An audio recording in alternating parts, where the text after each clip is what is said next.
नमस्कार UPPSC planners के एक नए वीडियो में आपका स्वागत है। आज का वीडियो रिवीजन शेड्यूल का अगला वीडियो है। बीच में कुछ दिन का ब्रेक हो गया, लेकिन अब हम लोग फिर से कंटिन्यू कर रहे हैं और रेगुलर सारा कुछ एग्जाम तक रहेगा। जो आज का वीडियो है वो मुगल डायनेस्टी से संबंधित है। मुगल डायनेस्टी का जो पहला पार्ट था वो हम लोग कवर कर चुके हैं, जहां पर हम लोगों ने अकबर तक के जो रूलर्स थे उन सबको देख लिया था, और आज हम लोग जहांगीर और बाकी रूलर्स को कवर करेंगे यहाँ पर।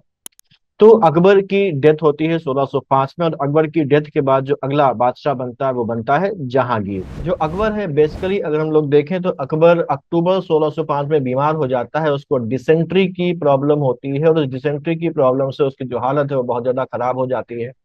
और उसकी हालत खराब होने पर अकबर अपने बेटे जो जहांगीर है, जिसका नाम जहांगीर पड़ता है, उसके बेटे खुसरो को खुसरो को अगले बादशाह के रूप में प्रेफर करना शुरू कर देता है। जहांगीर का वास्तविक नाम बेसिकली सलीम था, और जो खुसरो था वो इस सलीम का बेटा था। तो अकबर उससे उसको प्रेफर करना शुरू कर देता है। सलीम की जो आदतें होती हैं वो अच्छी नहीं होती हैं। वो नशा करता रहता है, तो इस वजह से अकबर को वो कुछ खास पसंद नहीं था। प्लस वो विद्रोह वगैरह भी कर चुका होता है, तो वो खुसरो को प्रेफर कर देता है। अब खुसरो का जो सपोर्ट है वो मान सिंह के द्वारा किया जा रहा होता है। मान सिंह जो कि खुसरो का सगा मामा होता है, उसके द्वारा सपोर्ट किया जा रहा होता है। और बाकी जो कुछ लोग होते हैं वो जो सलीम है, सलीम को भी सपोर्ट कर रहे होते हैं। तो यहाँ पर अगर देखा जाए तो जो उलेमा है, उलेमा बेसिकली इस बात का विरोध करते हैं, और ये कहते हैं कि मुगलों में अभी तक ये परंपरा नहीं रही है कि बाप के बाद बड़े बेटे की जगह किसी और को बादशाह बनाया जाए। तो उलेमा इसका विरोध करते हैं। और इसी बीच अकबर की जो हो जाती है 26 अक्टूबर 1605 को अकबर की डेथ हो जाती है। अकबर की डेथ के बाद अकबर को सिकंदरा में दफना दिया जाता है। और यहाँ पर अगर देखें तो अकबर के बेसिकली 5 बेटे होते हैं, 5 पुत्र होते हैं, जिनमें से 2 की बचपन में ही मौत हो चुकी होती है। तो इस समय अकबर के 3 बेटे हैं। 3 बेटे में जो सबसे बड़ा है वो है सलीम, सलीम के बाद जो दूसरा है वो है मुराद, और मुराद के बाद जो तीसरा बेटा है उसका नाम है दानियाल। ये 3 बेटे अकबर के अभी जीवित हैं। ठीक है। अब अकबर के मरने के बाद जो सलीम है, सलीम अब 3 नवंबर 1605 को अपना राज्याभिषेक करवाता है। अब क्योंकि अकबर की तो इच्छा खुसरो को बादशाह बनाने की थी, लेकिन उलेमा और जो बाकी लोग हैं वो इसका पक्ष लेते हैं, तो ये अब 3 नवंबर 1605 को अपना राज्याभिषेक करवा लेता है। और ये जो उपाधि लेता है वो उपाधि लेता है नूरुद्दीन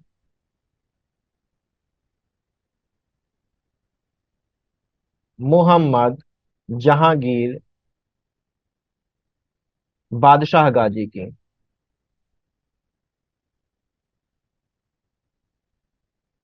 जहांगीर के द्वारा नूरुद्दीन मोहम्मद जहांगीर बादशाह गाजी की उपाधि यहाँ पर ली जाती है। माता का नाम हम जानते हैं, इसकी माता का नाम हरखाबाई था, और जिनका जो टाइटल था, जिनकी जो उपाधि थी वो थी मरियम उज्जमानी। टाइटल इनकी माता का नाम था मरियम उज्जमानी। अब वास्तविक नाम जैसे मैंने बताया कि सलीम था। इसने अपनी आत्मकथा लिखी थी फारसी भाषा में, जिसका नाम था तो जो कि जहांगीरी। इसका जो मुख्य शिक्षक था वो अब्दुल रहीम खाने खाना था, और अब्दुल रहीम खाने खाना के अलावा इनका एक और शिक्षक था जिनका नाम था शेख अब्दुल नबी। शेख अब्दुल नबी भी इनके शिक्षक थे। पत्नियों की अगर बात करें तो इनका जो पहला विवाह हुआ था वो आमेर के राजा भगवान दास की पुत्री मानबाई से हुआ था, जिन्हें शाह बेगम का दर्जा दिया था। और खुसरो जो है वो इन्हीं मानबाई के पुत्र थे, जिनको आगे चलकर विद्रोह करने पर ये मार देगा। ठीक है। जो पहली पत्नी मानबाई थी, ये सलीम की आदतों, सलीम के नशेबाजी की आदतों और दूसरी बुरी आत्मिक वजह से दुखी होकर ये जो मानबाई हैं वो आत्महत्या कर लेती हैं। इनकी दूसरी पत्नी जो थी उनका नाम था जगत गोसाई। ये मारवाड़ के राजा उदय सिंह की बेटी थी, और इनको जोधाबाई भी कहा जाता था। वैसे अगर देखा जाए तो 2 जोधा भाइयों भाइयों के नाम मिलते हैं। एक जोधाबाई जो अरखा बाई है, उनको भी जोधाबाई कहा जाता है। लेकिन वैसे कहीं कोई ऑथेंटिक प्रमाण नहीं मिलता कि अरखा बाई को भी जोधाबाई कहा जाता है। फिल्मों की वजह से उनका नाम जोधाबाई निकल के हमारे सामने आता है। लेकिन जगत गोसाई ये जो दूसरी हैं, इनको भी जोधाबाई कहा जाता है, क्योंकि ये जोधपुर से संबंध रखती थी। और इनसे जो उत्पन्न पुत्र था वो था खुर्रम, जो शाहजहां के नाम से बाद में गद्दी पर बैठेगा। साथ ही साथ इनके जीवन में एक और पत्नी आती है जिसका नाम होता है नूर जहां। नूर जहां जिसका वास्तविक नाम था मेहरुन्निसा। मेहरुन्निसा, ये इनका वास्तविक नाम था। ठीक। अब जब ये बादशाह बनता है तो ये बादशाह बनने के बाद अपने आसपास के लोगों, अपने चाहते लोगों को उपाधियां और पद बांटना शुरू कर देता है, जिनमें से मान सिंह को ये सूबेदारी प्रदान करता है और अपने दोस्त वीर सिंह बुंदेला जो ओरछा का राजा था उसको 3,000 का मनसब ये देता है। ठीक।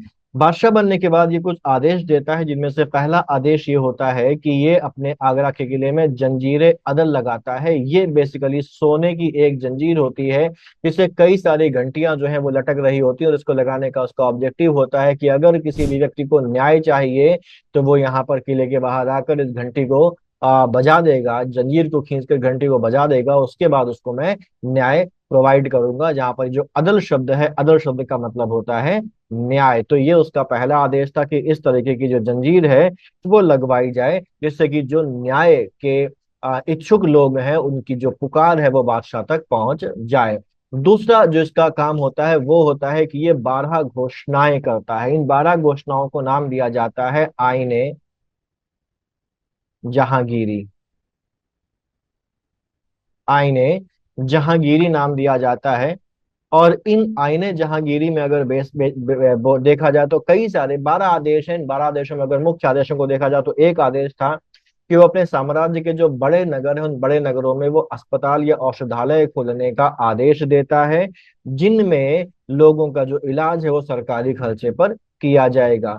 दूसरा आदेश ये था कि अकबर और जहांगीर के जन्मदिनों पर, यानी कि जन्मदिन का मतलब तारीख नहीं बल्कि दिन, तो संडे और थर्सडे निकल के यहाँ पर आता है, इन दिनों पर पूरे साम्राज्य में कहीं भी पशुओं का वध नहीं किया जाएगा। और ये आदेश इतना कठोर था कि एक बार थर्सडे के दिन बकरीद पड़ जाती है, और बकरीद के उस मौके पर भी, क्योंकि वो थर्सडे को पड़ गई थी और बादशाह का आदेश था, तो बकरीद के मौके पर भी किसी भी पशु की बलि नहीं दी गई, किसी भी पशु का वध नहीं दिया गया। इसके दरबार में 2 अंग्रेज राजदूत भी आए थे, जिनमें से एक था कैप्टन विलियम हॉकिंस जो 1608 से 1611 तक रहता है, और इसे इंग्लिश खान की उपाधि इसके द्वारा दी जाती है। दूसरा सर टॉमस लो था, तो 1615 से 1619 के बीच में आया था, और ये बेसिकली आए थे, जो ब्रिटिश राजा था उस राजा के दूत बनकर ये आए थे, और भारत में व्यापार की अनुमति मांगना इनका मुख्य उद्देश्य था इन दोनों के आने का। इसको आपको ध्यान रखना है। अब यहाँ पर अगर हम देखें तो इसके जो सैन्य अभियान थे, तो 3 सैन्य अभियान इसके इंपॉर्टेंट है, इनका हमको ध्यान रखना है, जिसमें से पहला अभियान है इसका मेवाड़ का अभियान। मेवाड़ जब नाम आता है तो हमको राणा प्रताप की याद आती है, और मेवाड़ पे अधिकार करने के लिए अकबर और राणा प्रताप के बीच में लगातार टसल चलती रही, जिसमें राणा प्रताप ने अपने जीते जी कभी भी हार नहीं मानी और संघर्ष को जारी रखा। लेकिन राणा प्रताप की जब मौत हो जाती है तो राणा प्रताप की मौत के बाद राणा प्रताप का जो पुत्र होता है जिसका नाम होता है अमर सिंह, वो यहाँ पर गद्दी संभालता है मेवाड़ की। और अभी भी यहाँ पर अब टसल चलती है, और जहांगीर भी अब बार बार कोशिश करता है कि किसी तरीके से मेवाड़ पर अधिकार कर लिया जाए, लेकिन वो असफल रहता है। और अल्टीमेटली एक सिचुएशन ये आ जाती है दोनों के बीच में कि अमर सिंह और जो मुगल साम्राज्य है इनके बीच में एक संधि हो जाती है, और इस संधि के द्वारा ये जो अमर सिंह है ये अब मुगल आधिपत्य को स्वीकार लेता है। तो जिस आधिपत्य को अस्वीकार करते हुए, जिस आजादी के लिए महाराणा प्रताप ने अपने पूरा जीवन न्यौछावर कर दिया, वो अमर सिंह इस संधि के द्वारा उस आधिपत्य को अब स्वीकार कर लेता है मुगलों में। ठीक। दूसरा इसका जो अभियान था मेवाड़ के बाद वो था हमारा दक्षिण का अभियान। साउथ इंडिया में इसके अभियान थे, और साउथ इंडिया में अगर देखा जाए तो ये अल्टीमेटली इसका आधिपत्य हो जाता है। साउथ इंडिया में इसका जो मुकाबला होता है वो बेसिकली एक सीधी यानी कि अफ्रीकी व्यक्ति से होता है, जो यहाँ पर साम्राज्य स्थापित कर किया हुआ था, जिसका नाम था मलिक अंबर। मलिक अंबर का नाम हमको बेसिकली भू राजस्व के चीजों में देखने को मिलता है, और इसने इतना बेहतर तरीके से भू राजस्व व्यवस्था को वहां पर स्थापित किया था कि इसकी भू राजस्व व्यवस्था को कई लोगों ने अपनाया, जैसे इसमें शिवाजी का भी नाम आता है। ठीक है। तो इस मलिक अंबर से इनका सामना होता है, और अल्टीमेटली मलिक अंबर की डेथ के बाद दक्षिण में भी जो ये जहांगीर है इनका आधिपत्य स्थापित हो जाता है। नेक्स्ट हमारा जो तीसरा है वो है हिमाचल प्रदेश, और हिमाचल प्रदेश में बेसिकली कांगड़ा का इसका अभियान। ठीक, कांगड़ा जहां पर ज्वाला देवी का मंदिर है। ठीक, ये कांगड़ा अभियान करता है, और कांगड़ा अभियान में जब ये ज्वाला मंदिर को देखता है और वहां पर उसको दिखता है कि यहाँ पर तो अविरल जो एक लौ है वो जलती चली जा रही है, वो बंद ही नहीं हो रही, तो वो उसका स्रोत पता लगाने की कोशिश करता है और कोशिश करता है किसी तरीके से इस अग्नि को बुझा दिया जाए, लेकिन वो सफल नहीं हो पाता। कांगड़ा के ज्वाला देवी मंदिर की इस अग्नि को बुझाने में सफल नहीं हो पाता है। अब यहाँ पर अगर देखा जाए तो जहांगीर के जीवन काल में जो अगली जो स्त्री आती है वो होती है नूरजहां। तीसरी स्त्री जो है वो नूरजहां आती है, और नूरजहां से जो उसका विवाह होता है वो 1611 में होता है। और इस समय जो जहांगीर की जो आयु होती है वो होती है 42 वर्ष, और जो नूरजहां की आयु होती है, एज होती है, वो होती है 34 वर्ष। तो 1611 में 42 वर्ष का जो जहांगीर है वो विवाह करता है 34 वर्ष की नूरजहां को, उसको उपाधि देता है पादशाह बेगम की।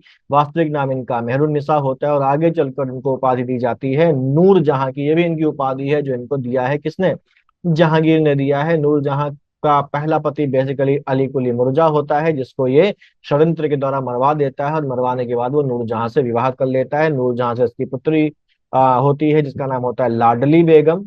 लाडली बेगम का विवाह किया जाता है शहरयार के साथ। शहरयार के साथ, मुगल वंश वंश का ही शहरयार है।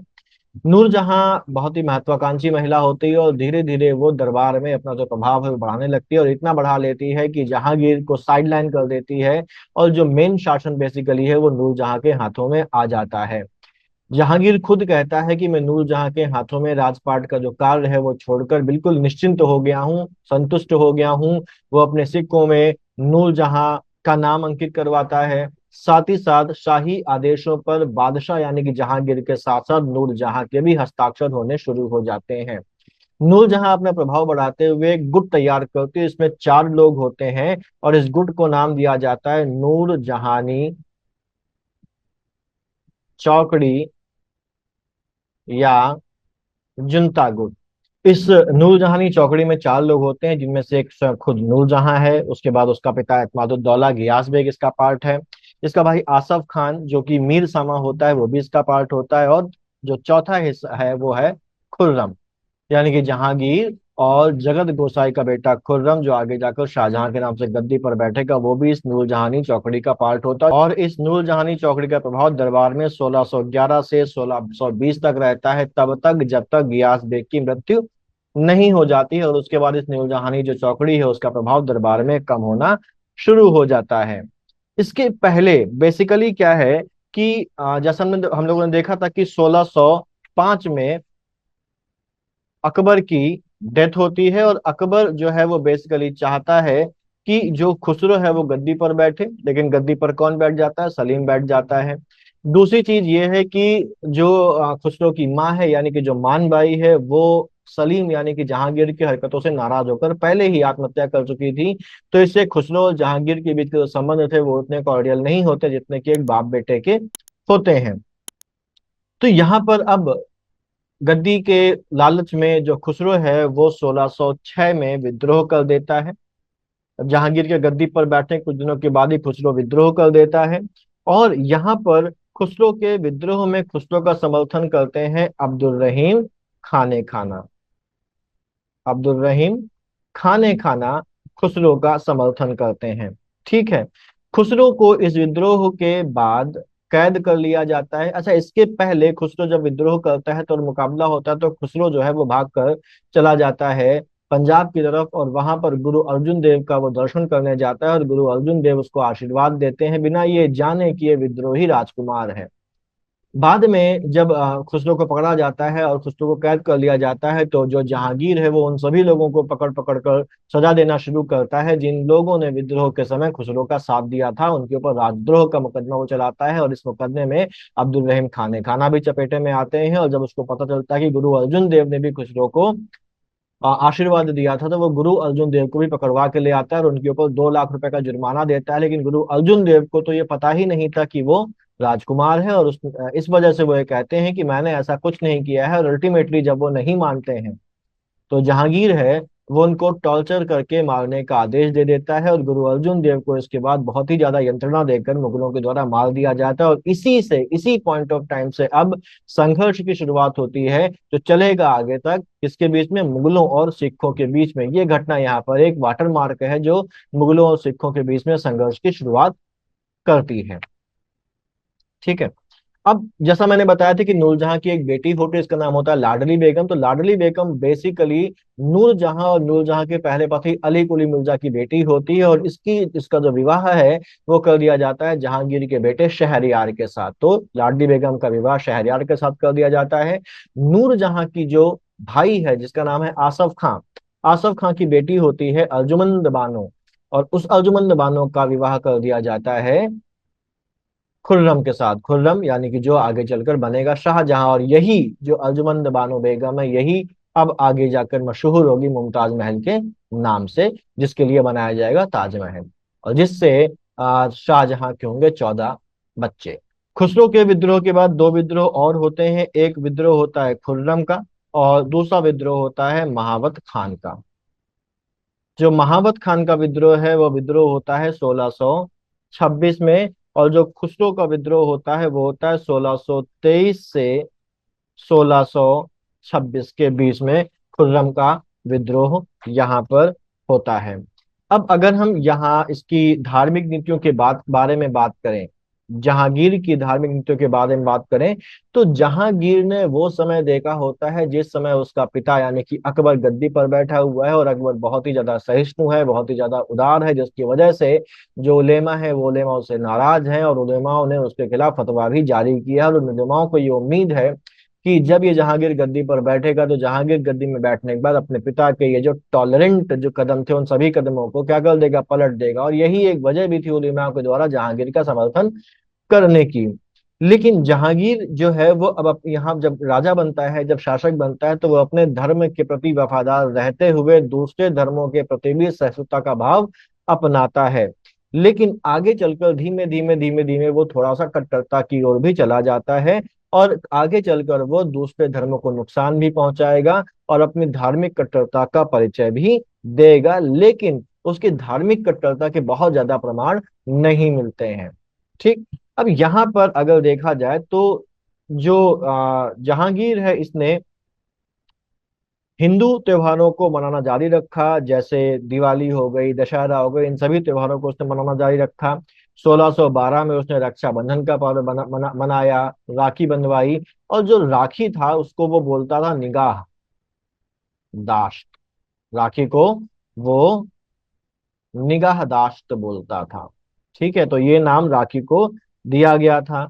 उसने श्रीकांत नामक एक हिंदू को हिंदुओं का जज बनाया था। श्रीकांत बेसिकली कश्मीर का था और उसने हिंदुओं का जज बनाया। सूरदास इसके समकालीन थे और सूरदास को इसने संरक्षण राष्ट्र दिया था। मराठाओं के महत्व को इसने समझा और उसने मराठाओं को अपने अमीर वर्ग में, मुगल अमीर वर्ग में भी शामिल किया। इसने हिजड़ों के व्यापार पर रोक लगाई थी। दिवाली के दिन इसने जुआ खेलने की इजाजत दी थी और वो खुद भी 3 दिन तक दिवाली के समय जुआ खेला करता था। नूरजहां के बारे में हम लोग देख चुके हैं। नूरजहां के बाद हमारे पास जो अगला बादशाह बनता है वो बनता है शाहजहां, जो 1627 से 1658 तक बादशाह रहता है। और इसका जो वास्तविक नाम होता है वो होता है खुर्रम। इसके अलावा इसका एक नाम और मिलता है, इसका नाम जो है शिहाबुद्दीन। शिहाबुद्दीन का भी नाम मिलता है, तो इसका नाम एक शिहाबुद्दीन भी है, खुर्रम भी है और शाहजहां तो इसकी उपाधि है। इसके बारे में जानकारी की जो मुख्य स्रोत है वो अब्दुल हमीद लाहौरी के द्वारा लिखा गया पादशाह नामा है और इनायत खान के द्वारा लिखा हुआ शाहजहां नामा है। जब जहांगीर की मौत होती तो शाहजहां बेसिकली दक्कन में था। और जो इसके साथी थे जैसे आसफ खां होते हैं और बाकी लोग होते हैं, वो खुर्रम यानी कि जो शाहजहां है वो बादशाह बने और कोई और वहां पर गद्दी न हथिया ले। इसलिए जब तक शाहजहां या खुर्रम या जो शिहाबुद्दीन है वो यहाँ पर नहीं आ जाता है तब तक वो गद्दी को ऑक्यूपाई रखने के लिए खुसरो के बेटे दवार बख्श को गद्दी पर बैठा देते हैं, जिससे कि गद्दी खाली ना रहे और कोई और इसको क्लेम ना कर सके। दवार बख्श गद्दी पर बैठा हुआ है, छोटा सा बच्चा है। और जब जहांगीर वापस आता है तो जहांगीर सबसे पहले दवार बख्श को मारता है और दवार बख्श को मारने के बाद गद्दी को हथिया लेता है। तो यहाँ पर दवार बख्श को बेसिकली बनाया गया है एक स्केप गोट। एक बलि का बकरा बनाया गया है, जिससे कि जब जहांगीर वापस आए तो गद्दी को हथियाने में उसको कोई भी समस्या ना में हो। इसीलिए दवार बख्श को जो इतिहासकार हैं वो क्या बोलते हैं, बलि का बकरा बोलते हैं। समकालीन इतिहासकार दवार बख्श को बलि का बकरा बोलते हैं। 1632 में पुर्तगालियों के व्यापारिक केंद्र हुगली को वो घेर लेता है और हुगली पर अधिकार कर लेता है। पुर्तगालियों को वहां से मार के भगा दिया जाता है। शाहजहां के शासनकाल में एक अंग्रेज व्यापारी था पीटर मुंडी, जो आया हुआ था, व्यापार के सिलसिले में आया हुआ था, खासतौर से हीरों का व्यापारी था ये। और उसने बताया है कि शाहजहां के शासनकाल में दक्कन और गुजरात में भीषण अकाल पड़ा हुआ था। शाहजहां ने सैन्य अभियान किए दक्षिण भारत की तरफ और 1633 में उसने अहमदनगर को जीत लिया था। अहमदनगर को जीतने के बाद जो दक्षिण भारतीय सल्तनतें थी जैसे गोलकुंडा और बीजापुर, ये उसके सामने 1636 में आत्मसमर्पण कर देते हैं। और यहाँ पर जो गोलकुंडा का वजीर है, जो मीर जुमला या मीर सैयद जिसका नाम है, वो शाहजहां को कोहिनूर का हीरा भेंट करता है। तो कोहिनूर का हीरा यहाँ पर मुगलों के पास आ जाता है। और मुगलों के बाद ये हीरा जाएगा किसके पास, इसको जो नादिर शाह है वो लेकर चला जाएगा मोहम्मद शाह रंगीला से छीन कर। ये जो शाहजहां है, ये शुरुआत में तो कट्टर होता है, ये कट्टर होता है, लेकिन बाद में अपने जीवन के उत्तरार्ध में जो सेकंड पार्ट इसकी लाइफ का होता है, उस पार्ट में आकर ये अपनी बेटी जहां आरा और अपने बेटे जो दारा शिकोह है उसके संपर्क में आकर, उनके प्रभाव में आकर ये धार्मिक रूप से सहिष्णु हो जाता है। इसने बेसिकली सिजदा और पाबोस की प्रथा खत्म करवा दी थी और चहार तस्लीम की जो प्रथा है वो शुरू करवाई थी। जब अकबर ने दीन इलाही शुरू किया था तो उसने एक प्रथा शुरू करी थी कि सभी लोग अपनी पगड़ी में बादशाह की तस्वीर लगाएंगे। तो उसने इस बादशाह की तस्वीर को पगड़ी में लगाने की जो परंपरा थी वो खत्म कर दी थी, पाबंदी लगा दी थी। अकबर ने इलाही संवत को शुरू किया था, और इलाही संवत बेसिकली दीन इलाही जब उसने शुरू किया था तभी शुरू किया था। लेकिन जहांगीर ने इस इलाही संवत को खत्म करके उसकी जगह पर हिजरी संवत को शुरू किया। अकबर और जहांगीर दोनों ने गो हत्याओं पर जो रोक है उसको लगाए रखा, लेकिन जब शाहजहां शासक बनता है तो अपने जीवन के पहले पार्ट में जब वो कट्टर था उस समय ये गो हत्या पर ये प्रतिबंध को हटा देता है। ये हिंदुओं को मुसलमान बनाने के लिए एक अलग विभाग बनाता है। झरोखा दर्शन, तुला दान और हिंदू राजाओं के माथे पर तिलक लगाने की प्रथा को ये जारी रखता है। लेकिन हिंदू राजाओं के माथे पर तिलक लगाने की प्रथा जारी रखने के बावजूद भी उसने थोड़ा सा परिवर्तन यहाँ पर किया। क्या परिवर्तन किया, जनरली पहले ये होता था कि जब भी कोई हिंदू राजा मुगलों के दरबार में आता था तो जो मुगल बादशाह होता था वो खुद उसका स्वागत करता था उसके माथे पर तिलक लगाकर। शाहजहां ने इस प्रथा को जारी तो रखा, लेकिन एक परिवर्तन ये कर दिया कि अब हिंदू राजाओं के माथे पर जो तिलक है वो बादशाह नहीं लगाएगा बल्कि वजीर लगाएगा। तो ये परंपरा जारी रही, लेकिन कुछ परिवर्तनों के बाद जारी रही। इसने अहमदाबाद के चिंतामणि मंदिर की मरम्मत की आज्ञा दी। साथ ही साथ रस गंगाधर के लेखक पंडित जगन्नाथ इसके दरबार में थे, और पंडित जगन्नाथ को इसने अपना दरबारी कवि बनाया था, या हम बोल सकते हैं कि इसने अपना राजकवि बनाया था। इसका बेटा था दारा शिकोह। बेसिकली अगर हम लोग देखें तो शाहजहां के जो है वो मुमताज महल से, अर्जुमंद बानो बेगम से जो होती हैं वो 14 संतानें होती हैं, जिन संतानों में कुछ पुत्रियां हैं, जिन संतानों में कुछ पुत्र हैं। अगर हम इनके नाम देखें तो यहाँ पर हमारे पास शाहजहां के जो संतानें मिलती हैं जो मुमताज महल से हैं वो है सबसे ऊपर, या सबसे बड़ी जो है वो जहां आरा है। जहां आरा के बाद जो दूसरा नंबर होता है वो दारा शिकोह का है। दारा शिकोह से जो छोटा है वो है शाह शुजा। शाह शुजा के बाद है रोशन आरा।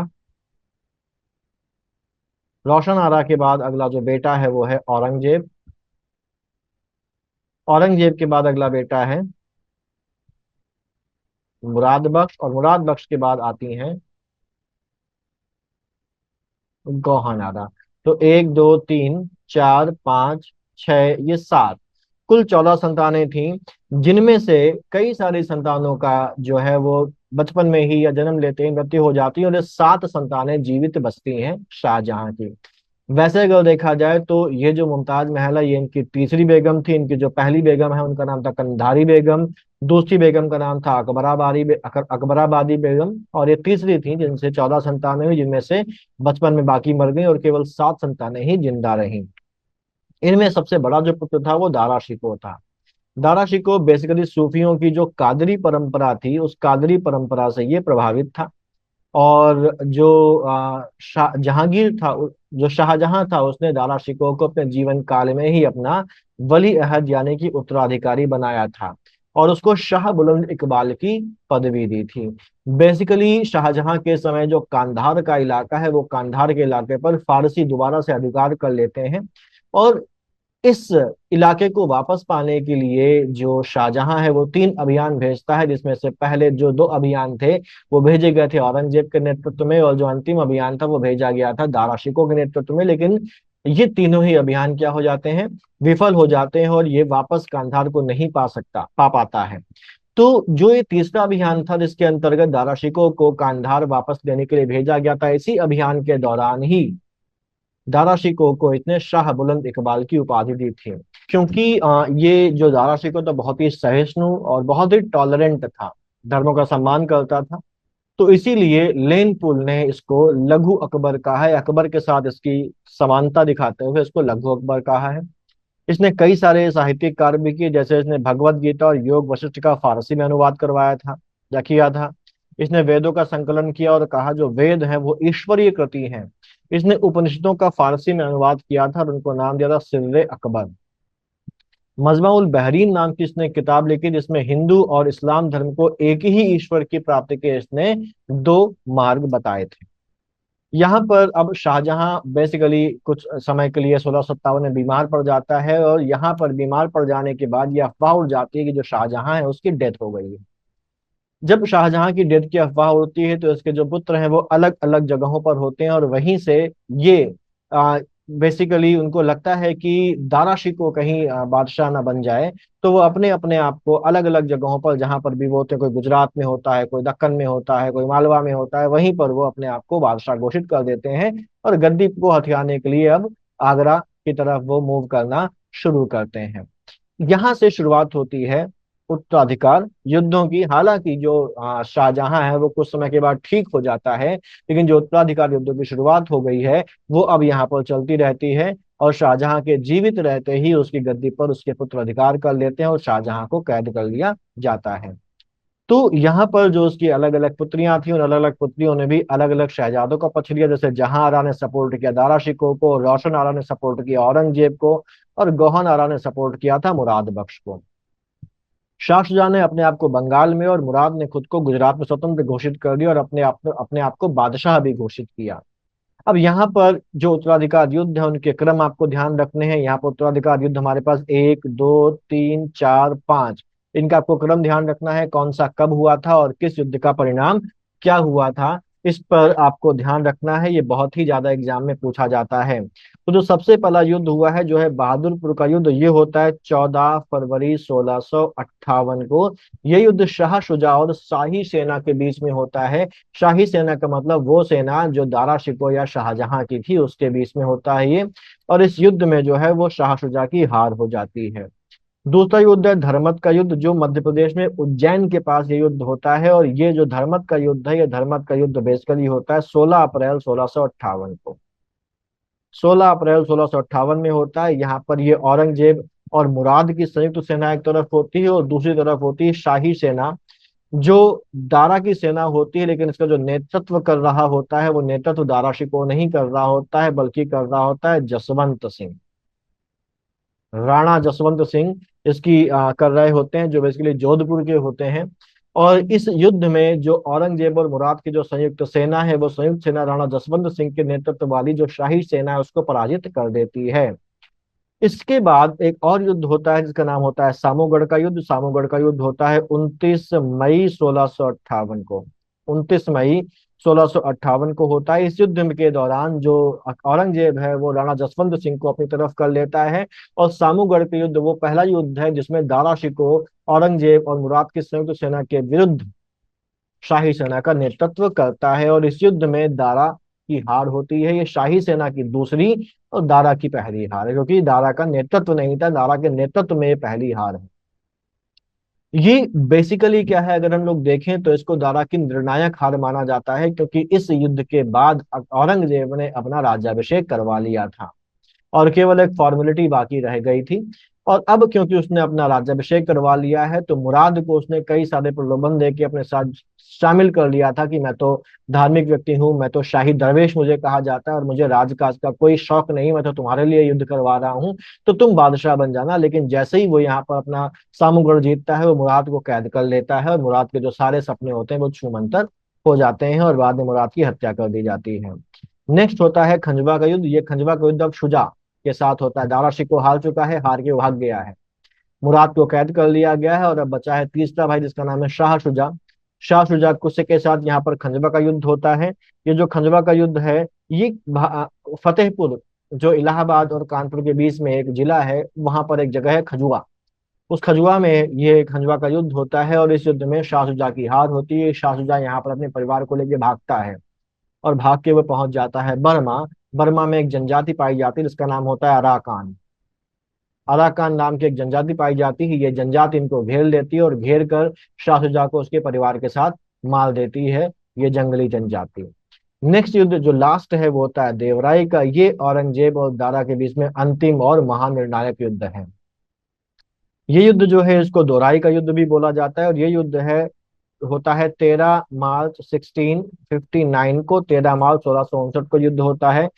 अजमेर के पास ये देवराई है। ये औरंगजेब और दारा के बीच का अंतिम युद्ध है। दारा की निर्णायक हार हो जाती है, दारा को मृत्युदंड दिया जाता है और उसकी लाश को दिल्ली की सड़कों पर घुमाने के बाद बहुत ही बेइज्जती के साथ हुमायूं की कब्र के बगल में एक गड्ढा खोदा जाता है और उस गड्ढे में फेंक दिया जाता है। दफनाया भी नहीं जाता, फेंक दिया जाता है, जिसको बाद में बाकी लोगों के द्वारा, उसके शुभचिंतकों के द्वारा फिर प्रॉपरली उसको दफना दिया जाता है। बर्नियर जो कि दारा शिकोह का चिकित्सक भी था, वो इस घटना का चश्मदीद गवाह है और उसने इसका पूरा वर्णन किया कि किस तरीके से इसको अंजाम दिया गया घटना को। हुमायूं के मकबरे में दारा शिकोह को दफना दिया जाता है और अब बादशाह बन जाता है औरंगजेब, जिसका काल है 1658 से 1707 तक। बहुत लंबा शासन है उसका। उत्तराधिकार युद्ध में भाइयों को पराजित करने और पिता शाहजहां को कैद करने के बाद ये गद्दी पर बैठता है। अगर हम देखें तो औरंगजेब किसका बेटा है? मुमताज महल का बेटा है, यानी कि अर्जुमंद बानो बेगम का बेटा है। गुजरात में इसका जन्म हुआ था। बहुत ही विद्वान था, ये संस्कृत का जानकार था, वीणा बजाता था, फारसी, तुर्की और शायरी वगैरह को ये महत्व देता था। ठीक। इसके अगर शिक्षकों की बात की जाए तो उसके शिक्षक हमारे पास थे। पहला शिक्षक था वजीर सादुल्ला खान। वजीर सादुल्ला खान। मीर मोहम्मद हाशिम गिलानी। मीर मोहम्मद हाशिम गिलानी और मुल्ला अब्दुल लतीफ सुल्तानपुरी। मुल्ला अब्दुल लतीफ सुल्तानपुरी, ये इसके शिक्षक थे। इसके दो राज्याभिषेक होते हैं। पहला जुलाई 1658 में सामूगढ़ के युद्ध के बाद, और यहाँ पर वो अब्दुल अबुल मुजफ्फर आलमगीर की उपाधि लेता है। दूसरा इसका राज्याभिषेक होता है खंजवा और देवराई युद्ध के बाद जून 1659 में। दिल्ली में ये अपना औपचारिक राज्याभिषेक करवाता है। इसके बारे में जानकारियों के जो स्रोत हैं वो है किताबुल लुबाब या किताबुल मुंतखाब या मुंतखाबुल लुबाब, जो अबू हाशिम मोहम्मद हाशिम या कफी खान ने लिखी थी। कफी खान इनका छदम नाम था, क्योंकि औरंगजेब जो है वो इतिहास लेखन और किताबों के लेखन पर पाबंदी लगा देता है, तो ये जो अबू हाशिम या मोहम्मद मोहम्मद हाशिम है, ये कफी खान के नाम से अब इसको लिखता है। ये अलग बात है कि इसके काल में इतिहास लेखन पर प्रतिबंध लगाने के बावजूद भी सबसे ज्यादा जो किताबें लिखी गई हैं मुगल बादशाहों में, वो औरंगजेब के शासनकाल में ही लिखी गई हैं। अगला है आलमगीर नामा, जो मोहम्मद खाजिम शिराजी या मोहम्मद मिर्जा मोहम्मद खाजिम के द्वारा लिखी गई है। फुतुहात आलमगीर ईश्वरदास नागर ने लिखी है। नुस्खाए दिलखुशा भीमसेन सक्सेना बुरहानपुरी ने लिखी है। मासिर आलमगीरी मोहम्मद साकिब मुस्तैद खान ने लिखी हैं। ये बुक्स इंपॉर्टेंट हैं। उसने लगभग 50 वर्ष तक शासन किया था, जिसमें पहले 25 वर्ष वो दिल्ली में शासन करता है और अंतिम 25 वर्ष औरंगाबाद से यानी कि दक्षिण भारत से शासन करता है। बेसिकली उसका एक बेटा मोहम्मद अकबर विद्रोह कर देता है और विद्रोह करके वो दक्कन की तरफ चला जाता है, तो उसका पीछा करते हुए औरंगजेब दक्कन जाता है और दक्कन में जाकर वो वहीं पर रुक जाता है और वहीं से शासन करना शुरू कर देता है। वहीं पर उसकी मौत होती है और औरंगाबाद के पास खुलदाबाद एक जगह है जहां पर उसको दफना दिया जाता है। इसका विवाह जो है वो फारस राजघराने की राजकुमारी दिलरस बानो बेगम से हुआ था, जिसे राबिया बीबी के नाम से भी जाना जाता है। इसने लगभग 80 करों को समाप्त किया था, ये कहते हुए कि ये जो कर हैं शरिया के खिलाफ हैं, जिनमें जो इम्पोर्टेंट कर हैं वो राहदारी और पानदारी जैसे इम्पोर्टेंट कर भी शामिल थे। धार्मिक नीति हम जानते हैं, औरंगजेब बहुत ही कट्टर व्यक्ति था और उसका जो प्रमुख लक्ष्य था वो भारत को दारुल हर्ब के स्थान पर दारुल इस्लाम बनाना। दारुल इस्लाम होती है वो जगह जहां पर इस्लाम का शासन होता है, और दारुल हर्ब होती है वो जगह जहां पर इस्लाम का शासन नहीं होता, यानी कि उसका जो ऑब्जेक्टिव था वो इस्लाम के शासन की स्थापना करने का था। वो इस्लामी कानूनों का अक्षरशः पालन करता था, एज इट इज फॉलो करता था, और इसी कारण जो सुन्नी प्रजा थी वो उसको जिंदा पीर बोलती थी। वो सादे ढंग से रहता था, सादा रहन सहन था उसका, रोजे और नमाज वगैरह को वो रेगुलरली करता था, बिल्कुल मिस नहीं करता था। जीवन भर शराब नहीं पी उसने, इसीलिए उसको शाही दरवेश भी कहा जाता था, क्योंकि वो बिल्कुल ही कट्टर था, इस्लाम का अक्षरशः पालन करता था, इसलिए वो शरिया के हिसाब से चलता था। इसलिए उसने सिक्कों पर कलमा खुदवाने, नवरोज के आयोजन, संगीत पर, भांग, शराब और जुआ वगैरह खेलने पर, वो सभी चीजें जो शरिया के खिलाफ है, इस्लामी कानून के खिलाफ है, उन सभी पर उसने पाबंदी लगा दी थी। सती प्रथा पर उसने पूर्ण प्रतिबंध लगा दिया। 1665 में उसने बिक्री योग्य वस्तुओं पर सीमा शुल्क लगाया था, जिसमें मुसलमानों के द्वारा जो व्यापार किया जा रहा है, बिक्री करी जा रही है, उस पर 2.5% का सीमा शुल्क लगाया गया था, जबकि हिंदुओं के ऊपर यही कर का जो रेट था वो 5% था। आगे चलकर 2 साल के बाद वो मुस्लिमों को इस कर से छूट दे देता है, यानी कि मुस्लिमों पर पहले से 2.5% था, अब 0 कर दिया, लेकिन हिंदुओं पर 5% का कर उसने जारी रहने दिया। 1668 में वो हिंदू त्योहारों पर रोक लगा देता है, और बनारस के विश्वनाथ मंदिर, वीर सिंह बुंदेला ने जो केशव राय मंदिर बनवाया था मथुरा में, और जो गुजरात का सोमनाथ मंदिर है उसको वो तुड़वा देता है और इनकी जगह पर मस्जिदों को बनवाने का आदेश देता है। इसके पहले अकबर ने जजिया को खत्म कर दिया था, लेकिन 1679 में जो औरंगजेब है वो जजिया को दोबारा से लगा देता है। झरोखा दर्शन और तुलादान की प्रथा को वो समाप्त कर देता है। वो गुरुवार की रात को पीरों की मजारों और अन्य दूसरी कब्रों पर लगन जो जो मेले लगते हैं और जो दिए जलाए जाते थे उन पर प्रतिबंध लगा दिया जाता है। मजारों पर औरतों के जाने पर वो रोक लगा देता है कि औरतें मजारों पर नहीं जाएंगी। वो एक अधिकारी की नियुक्ति करता है जिसका नाम होता है मुहतसिब, और उसका काम होता है कि वो ये देखे कि जो जनता है वो इस्लामी नियमों, इस्लामी कानूनों और शरिया के हिसाब से जीवन यापन कर रही है या नहीं कर रही है। इसके काल में कई सारे विद्रोह होते हैं, जिनमें जो विद्रोह है वो है एक जाटों का विद्रोह। जाटों के जो नेता हैं वो गोकुल हैं, राजा राम है और चूड़ामन है, और इन लोगों ने अकबर के मकबरे को लूट कर अकबर के मकबरे से अकबर की हड्डियों को निकालकर जला भी दिया था। दूसरे हैं सतनामी, ये मथुरा की एक दलित जाति थी और अपने पूरे शरीर के बालों को जो थे वो मूंड कर रखते थे, इसलिए इनको मुंडिया भी कहा जाता था। ये वैरागी थे और शुद्ध अद्वैतवाद पर विश्वास रखते थे। इन्होंने विद्रोह किया था। बुंदेलों ने विद्रोह किया था, और बुंदेलों में विद्रोह करने वाले जो प्रमुख लोग थे वो मधुकर शाह थे, चंपत राय थे और छत्रसाल थे। इसके अलावा अफगानों ने, राजपूतों ने भी इसके यहाँ इसके शासनकाल में विद्रोह किया था। इसके बेटे राजकुमार या शहजादे अकबर ने भी 1681 में विद्रोह किया था और भागकर दक्कन चला गया था। अंग्रेजों ने विद्रोह किया और उसने अंग्रेजों को हुगली के बाहर खदेड़ दिया। सिखों ने विद्रोह किया था और यहाँ पर इसको दमन करते समय उसने 9वें सिख गुरु तेग बहादुर को प्राणदंड दे दिया था। जब 1681 में अकबर ने विद्रोह किया था, शहजादे अकबर ने विद्रोह किया था, तो इसका पीछा करते हुए 1681 में दक्षिण भारत जाता है और वहीं से शासन करना शुरू कर देता है। 1707 में इसकी वहीं पर मौत हो जाती है और वहीं पर इसका मकबरा औरंगाबाद के खुलदाबाद में बना दिया जाता है, वहीं पर उसको दफन कर दिया जाता है। 1686 में बीजापुर उसके हाथ से निकल जाता है और 1687 में ये गोलकुंडा को साम्राज्य में शामिल करके 21वें सूबे का दर्जा देता है। और उसके बाद, वैसे तो 21वां सूबा है, लेकिन बीजापुर जब इसके हाथ से निकल गया और जब उसने उसको पाने की कोशिश करी और फिर से वापस नहीं पा सका, तो अब सूबों की संख्या 21 से घटकर कितनी रह जाती है? 20 रह जाती है। तो ये हमारे मुगल जो डायनेस्टी थी वो यहाँ पर समाप्त हो जाती है, जो ग्रेटर मुगल्स कहे जाते हैं। इसके बाद जो लेटर मुगल्स है औरंगजेब के बाद वाले, वो हम लोग जब मॉडर्न हिस्ट्री पढ़ेंगे तब वहां पर उसको कवर करेंगे। डिक्लाइन ऑफ मुगल एम्पायर का या मुगल साम्राज्य के पतन के टॉपिक में उसको हम लोग कवर करेंगे। तो इसके इतना रखते हैं, मिलते हैं अगले वीडियो में। पढ़ते रहिए और आगे बढ़ते रहिए। All the best.